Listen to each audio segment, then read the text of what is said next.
عراق کو جرت بیژن بلاد الرافدین خدانا خود دو ریباران و چندین ریبارن دینی بچیک کد چاندنی دار روشای گلک باش بونها کتیت وی روشه دا بابت کی گلک گرینگش بروی که ام دزیدتر سر مجال رابستین میوانه که مهج دهو که دکتر محمد علی فیاض بسپور بار آوه و چاندنی لگل منه اف دما باش دکتر از خازم بزانم اف کم بونا روبر چاندنی العراق چه کاریگری سر آسایش خوراکی ده بیتن اگر دوگابه دا جینت سال دهاتی ده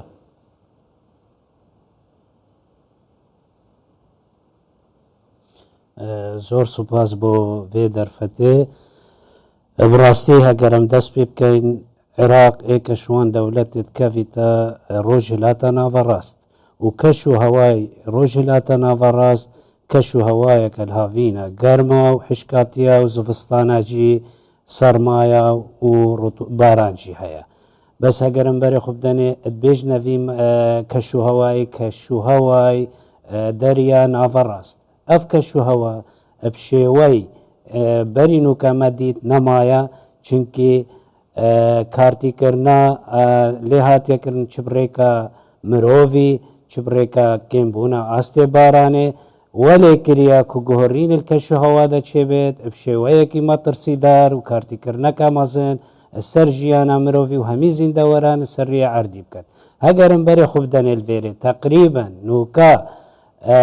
وەلێ هاتیە عێراق بەرە بیابان بوونێڤە چێت و ئەمژی وەک بەشەکش عێراقی کوردستانژی بەرە بیابان بوونێڤە چێت آخر ئامارە هاتی ئەنجامدان دیارت کە تقریبان 27 مليون متر دونمن عردی العراقی چاندن لێ ناهێتە کرن یعنی هاتیە چۆلکردن چونکی ئاف نینە و هەگەرم بەرێ خوب دەنێ ئەڤە تقریبان ڕێژە 15 سەدێش ڕووبەری عێراقیە جێداخێ ئەوە کو ئەف ڕێژە پێشبینی تێتەکردن ساڵێت بێت بەرب زیادەبوونێڤە چێت یان ڕێژاوی زێدەتر لێ بێت و پێشبینی تێتەکردن کۆ ڕێژە بیابانبوونێ عێراقی هەتا ساڵێت بێتدا تقریبان دێگەهێت 55 سەدێ و ئەڤژی ڕێژەکە مەترسیدارە و زەنگەکە ئامەترسیدارە کۆ پێدڤە هەندێک ڕێکارێ درست بێنەکردن کو ئەم پیچێکی خوشڤان ئەو ڕێکارە درستچنە دکتۆر پێویستە حکوومەتە عێراقی بگریتە بەردۆک و ئەو ڕێکانە ترسی ڕزگار بکەتن ئەو ڕێکارە چنە ڕێکار گەلەکن ئێک ڤەگرتنا ئاوێ دروستکردنا بەنداڤە یعنیکە هەگەر عێراق بەنداڤە دروست کرد ئەو بارانە وان ساڵە دەتێت ساڵێت بێت احتیمالە بدەست عێراقی نەکەوێت و ڕاستی بۆ مەژی گەلەگە گرنگە ئێکش یعنیش ڕێکێ سەرەکی بۆ چارەسەریە ئارێشە ئاوێ کوردستانێ و بەشێکیش عێراقێژی دروستکردە سەدێ بێخمەیە چونکی شیانێن بەنداڤە بێخمە هەیە 17 ملیار مترên سێ جاین ئاوێ ڤەگرێت و ئەڤ ڕێژەکە مەزنە هەکەم بەراوردکەنێت گەل بەنداڤە میسل شیانێت و 11 ملیار مترێت سێ جانەوە ئەو ئاڤانوکە هەی تقریبەن کێمترە ئەدگاتە 7 ملیار مترێ سێجا ئەوە ئێکش ڕێکارانە ڕێکارێت دێت هەین کێمبوونە کارتیکردنا ئەبکار ئینانە سیارە و ئەوانە ئەو کارئینە هەندە تشتات بێژنێ مەسادر تاقە نەظیفە ئەوەم بێژنێ وزە پاقش ئەوە خاوین هەگەر بێتە بکارینە مەثەن نوکە ئەمد بین لە عالەمێ گەلێک تێتە بکارئینان ئەو سیارە ئەو ئۆتۆمبیلێت کاروبایی دا ڕێژە وی گازێ دووە ئۆکسیدی کاربۆن کێم بێت چونکە ئەو دووە ئۆکسیدی کاربۆنیش سیاراتێت توش کارگە هاتێت بێت ئەگەرێ هەندێ پلا بە گەرماتیە بەرز بێت وەختی پلا بە گەرماتیە بەرز بوو چگومان تێدەنینە دێ ڕێژە بارانەکەم بێت دێ ڕێژە بیابوون بوونێ زێدە بێت طبعاً هەگەر ئەڤ ڕێژە بیابان بوونێ زێدە بوو پەیوەندیەکە پێچەوانە هەیە ئەدگەل دەوڵەمەندیا ئاوێل دەفمە عینی کات پەیوەندیەکە ڕاستەوانە هەیە گەل هەژاریە و زێدەبوونە هەژاریە gelek başa. Doktor, مدید ام بینی کو هر وقت و راپورت هفکار من دا و هر وسا ام دبینین لعراق کو روشا چاندنیه جوتیاران کشتوکالیه بجین از پاراستنا آسایش آوه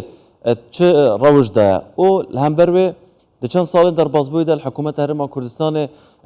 هم دروست کرنا بنداوان دا هم دروست کرنا پوندان دا رگدان به خلکی کل دیف رینماین وزارت چاندنی پوندان بخود دروست بکن جبوکو گرینگی که از دتر بکرت چاندنی بیتدان هون وکو بسپور اوان پنگاوین اوین که حکومت هرمان کردستان تهاوه جیتند وی بارده چواد هل سنگینن اوه جبو دیر مودا بو چند سال دیده کاریگریه که زور سر کرت چاندنی و آسایش خوراک هبیتن یا نه؟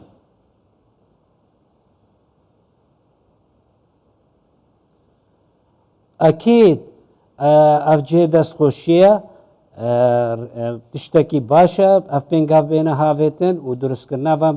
بندافا أكيد دي كارتي کرنا كا أريني هابت سر کرتے چاندنه بس اف بينغاف نلوي آستيدنا كچارة سرية كا دوم دريج بيتا کرن وكي ما آماشا بكري پێدڤە هەندێک بەنداوێت استراتیجی بێنە دروستکردن و پشتەوانیا عێراقی چونکی بەنداو تشتێکی وەکی دبێژین سیادیە پێدڤە عێراق مەزەختناوی پارەی بکە هەتا دروستکە هەگەرم بەرێ خوب دەنێ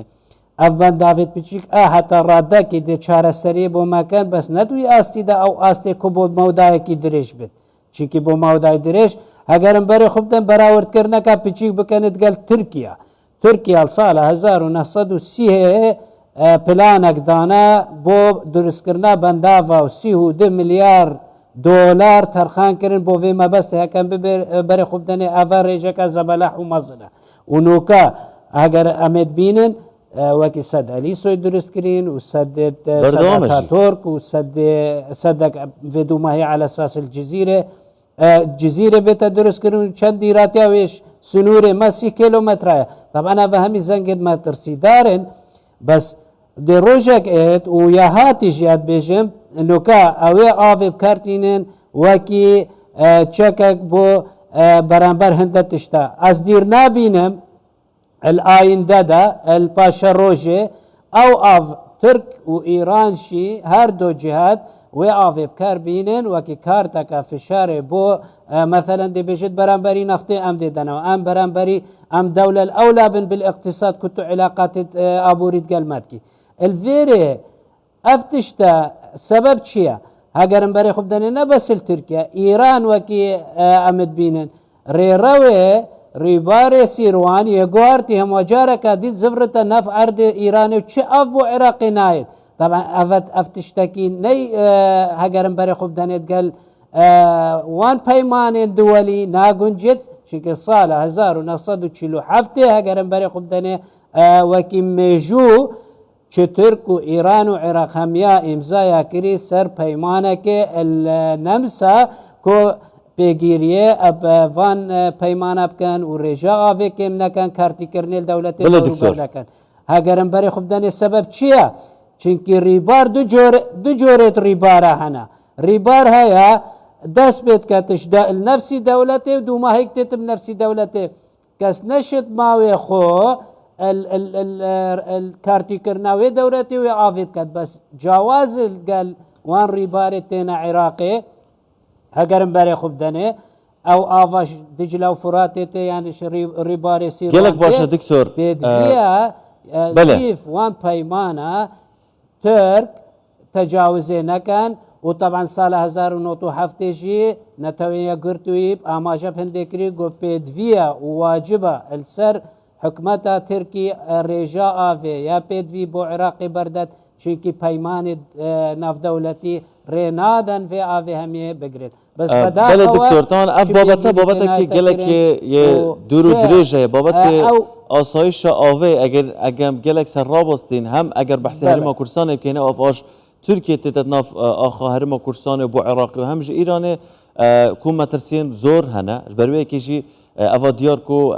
کابینه حکومت هرما کردستان هجمارا کا زوریا پوندو بنداوا چکری بریار سه بنداوا مازن بین دروست کردن کو اوجی عراق بریار دروست بکتن کو یک جوان بنداوا با کرمانه لهینا بجین بوجاوینم مزاقتیه gelek spas Dr. محمد علي فياس بسپوري بواري آوه و چاندنیه سپاس بو شروفين تکو تو جدهو گل گل مبوی